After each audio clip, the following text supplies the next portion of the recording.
As empresas de videoxogos queren acabar co formato físico. É que últimamente parece que un xesto como este ou como este tenos absolutamente todos. É que vimos de ver como PlayStation anunciou a partir de 2028 que nada deso de xogos en físico, pois non se vai producir unha unidade máis. E non é porque non lle saia a contas, que como din as cifras, ao contrario. Supoño que xa moitos de vós estaredes comprando en digital últimamente, mas temos que ter aquí en conta unha cuestión. Nada que compres en digital é propiedade túa, xa que así o din os termos e condicións de uso que asinas sempre cando adquires un produto digital. Si, eses que aceptas sen ler pola cantidade de texto que é. Polo que pagas realmente é por unha licenza para poder acceder ao xogo. É que a empresa, segundo os seus termos, está no seu dereito de revocarche. E non hai que ir a un futuro moi distópico para ver isto, pois xa pasou. A propia PlayStation, semanas antes deste comunicado en que quitaba o xogo físico, revocaba o acceso a filmes que tiñan comprados na súa tenda moitos usuarios.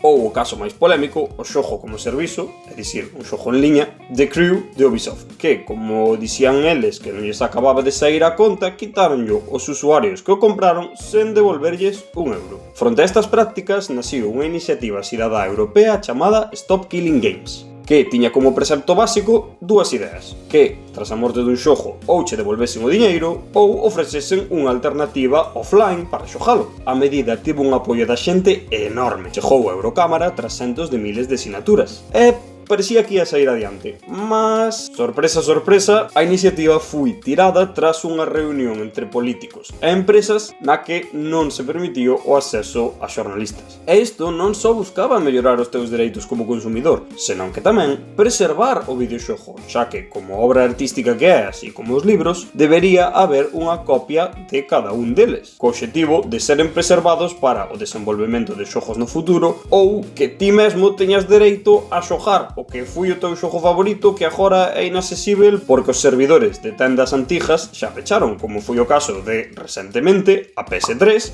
a PSP ou a 3DS. A efectos legais, moitos destes xogos desapareceron, como é o caso de Yokai Watch 2, que xa non se pode comprar de forma legal e aínda así a súa empresa Level 5 se molesta en andar ameazando con demandar a xente que o está intentando recuperar. É por isto que ás veces as empresas non nos deixan máis alternativa que a piratería, como medida de defensa ante as malas prácticas que levan a cabo. Se quer saber máis sobre esta cuestión, tes no noso último vídeo de YouTube unha reflexión ao respecto. ¿En qué momento cambiamos esto